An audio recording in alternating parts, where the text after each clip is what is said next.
Welcome to the Marvelous Middle Age Podcast, where midlife meets growth, purpose, and connection. A place where midlife is not something to survive, but a season to thrive. Here, we're building a welcoming community of people who are right in the middle of life, sharing our stories, learning from one another, and discovering just how meaningful and powerful this season can be. Together, we'll explore the topics that shape midlife, relationships, transitions, health, parenting, careers, and the inner work that helps us thrive. My goal is to encourage you, uplift you, and remind you that midlife can be vibrant, meaningful, and deeply fulfilling. My hope is that you'll feel seen, supported, and inspired to live fully, grow bravely, and embrace the person you're becoming. I'm so glad you're here. Let's navigate midlife together on the Marvelous Middle Age Podcast.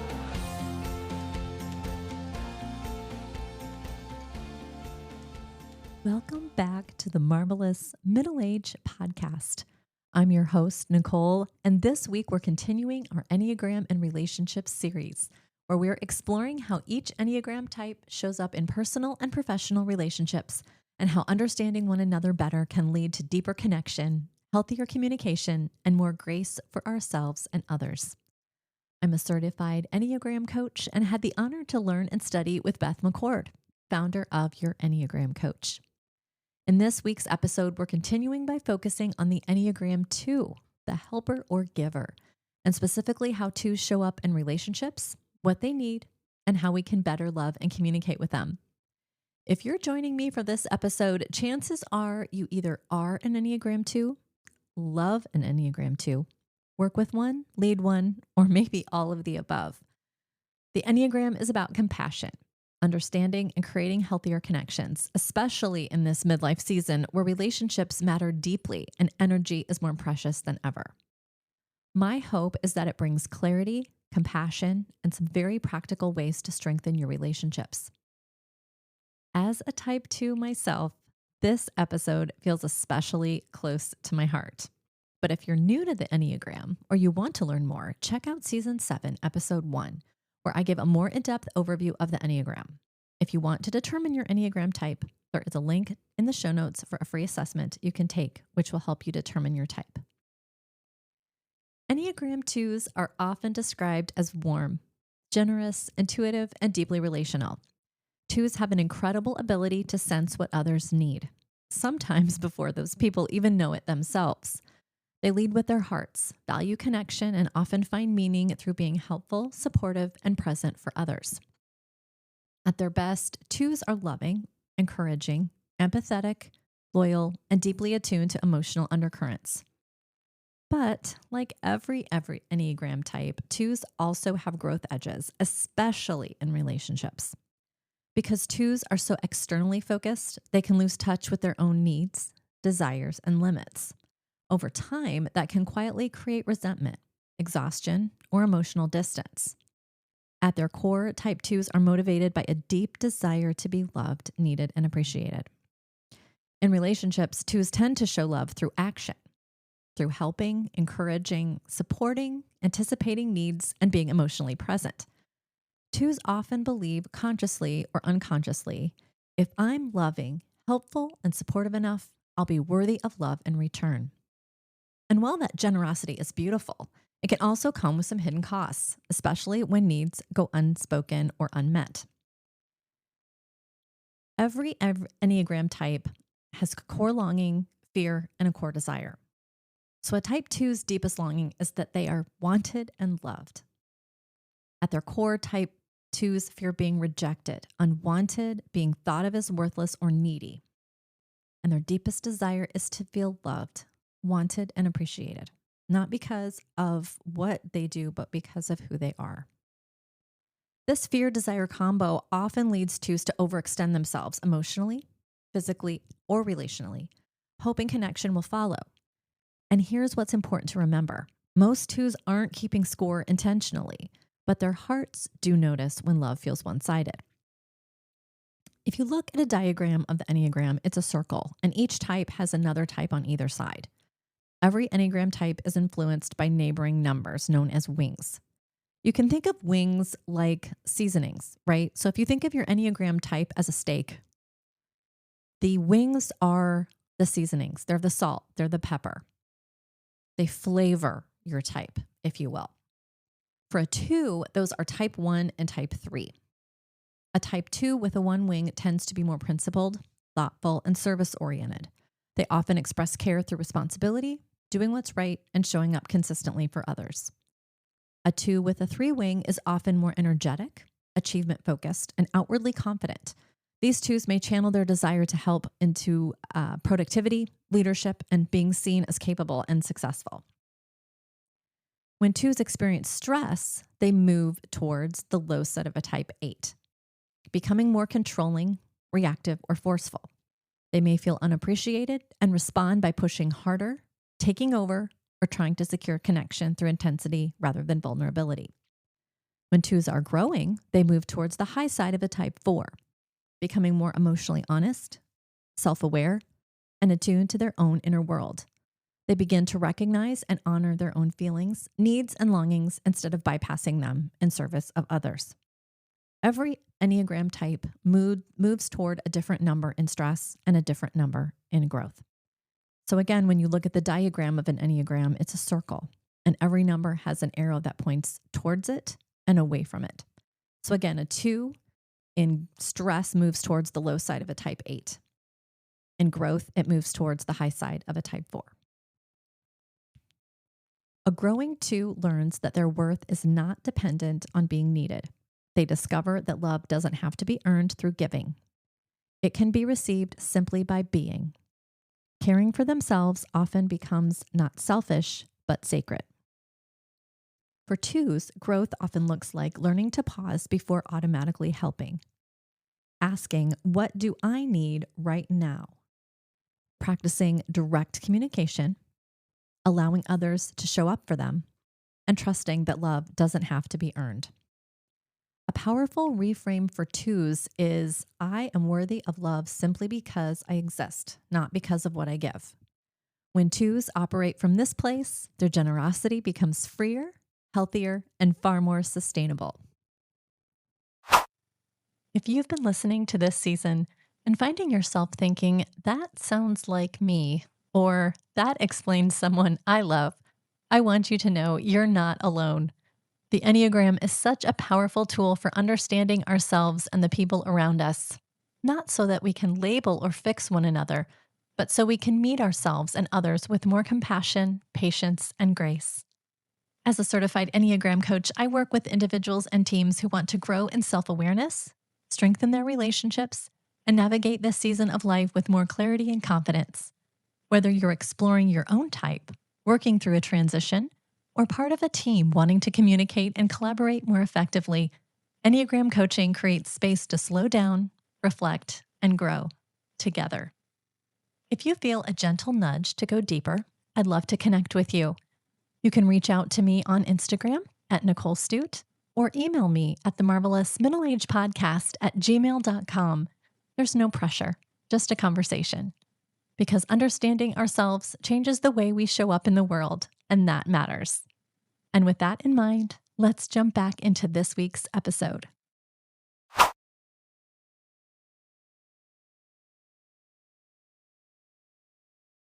Relationships, healthy 2s are deeply caring and nurturing, loyal and committed, emotionally attuned, quick to celebrate others, and natural encouragers.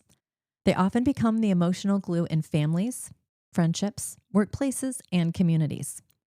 But when stress enters the picture, or when 2s feel unappreciated or overlooked, they may begin to overgive, struggle to say no, feel resentful when help isn't reciprocated. They might feel hurt when their efforts go unnoticed and tie their worth to how needed they are. Instead of asking directly for what they need, 2s may hope others will just know. And when that doesn't happen, it can lead to disappointment, exhaustion, or quiet resentment. In relationships, 2s often show love through doing, anticipate needs without being asked, feel deeply invested in others' happiness, and prioritize connection, closeness, and harmony. 2s often ask, sometimes unconsciously, am I wanted? Do I matter? Am I loved for who I am, not just what I give? They are incredibly generous partners, friends, leaders, and givers. But here's the tension. Twos can struggle to ask directly for what they need, set boundaries without guilt, feel valued if they're not actively helping, and separate love from usefulness. And when their giving goes unseen or unreciprocated, hurt can build quietly beneath the surface. So let's talk honestly about where relationships can get tricky for twos. These are just some common relationship challenges that twos experience. They overgive. Twos may be giving beyond their capacity, their time, energy, emotional labor, and they don't check in with themselves first. They people please and overfunction, so they may say yes when they mean no and then feel overwhelmed. They have difficulty identifying and expressing their own needs. Twos are so focused on others that they may lose touch with themselves. They may tie their identity to being needed. Twos can feel lost or insecure when they're not actively helping or being relied upon. Twos can also fear feeling like a burden, so they believe their needs are too much or less important than others. They may have unspoken expectations. Twos may give generously while silently hoping for appreciation, affirmation, or closeness in return. They can develop resentment. So when their needs go unmet or their efforts feel unacknowledged, resentment can creep in, even though twos may continue smiling on the outside. And even when they never communicate their needs clearly. None of this makes twos too much or needy. They just simply point to places where care needs to be extended inward, not just outward. At their healthiest, twos thrive in relationships where they feel seen, not just for what they do, but for who they are. When they feel appreciated through words, not just assumptions.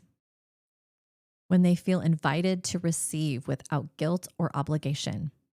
And when they feel safe to express their needs without fear or rejection. Twos need to hear you matter. You don't have to earn love, and it's okay to need support too. If you love, lead, or work closely with a two, here are practical ways to support them well. Express appreciation often and specifically. Don't assume that they know they're valued. Say it, name it, be specific. Ask them for what they need and give them space to figure it out. It can be really difficult for twos to name what they need. They may not know it right away. So ask questions like, what do you need right now? How can I support you? Encourage twos to set healthy boundaries and support them when they say no and remind them that it's not selfish. And respect those boundaries, even when they struggle. If they say yes too quickly, gently check in. Don't connect with the two only when you need something. Check in just to be present, not to ask for help. Love twos without strings. Remind them of this through your words and actions. They don't have to earn your love. These shifts definitely create safety for twos. Also, you need to encourage them to rest and practice good self-care. Don't take their generosity for granted. Acknowledge the emotional labor that they carry. In leadership roles, give clear affirmation, recognize contributions publicly when appropriate, and create space for honest dialogue about workload and capacity. If you are a two, this part is especially for you. Your growth invitation is learning to ask, what do I need right now? What am I feeling? What would it look like to receive? Growth for two doesn't mean loving less. It means loving more wisely, including yourself. You're allowed to have needs, to take up space and rest, ask for things directly, and to say no. Your worth is not measured by your helpfulness. You are already enough. If you're a type 2 listening today, I want you to hear this. Your compassion is a gift. Your empathy matters. Your presence is enough. You don't have to exhaust yourself to be loved. You don't have to disappear to keep the peace. And you are allowed to need others just as they need you. To the twos listening, you are deeply needed. Yes, but more importantly, you are deeply loved. And to those in relationship with a 2, your awareness, gratitude, and presence matter more than you may ever know. If this episode resonated with you, I'd love for you to share it, reflect on it, or send it to someone you love. Until next time, keep choosing connection, keep leading with compassion, and keep becoming more of who you already are. Thank you so much for being part of the Marvelous Middle Age Podcast community. I'd love for you to follow the show so new episodes land right in your feed. I'd be so grateful if you left a rating and a 5-star review on the podcast platform you listen on. It's a simple way to help others find the podcast. And if there's a topic you'd love to hear more about, I'd truly love to hear from you. You can email me at themarvelousmiddleagepodcast@gmail.com or send me a DM on Instagram at Nicole Stu. Thank you for listening, for showing up, and for choosing to thrive in this season of life.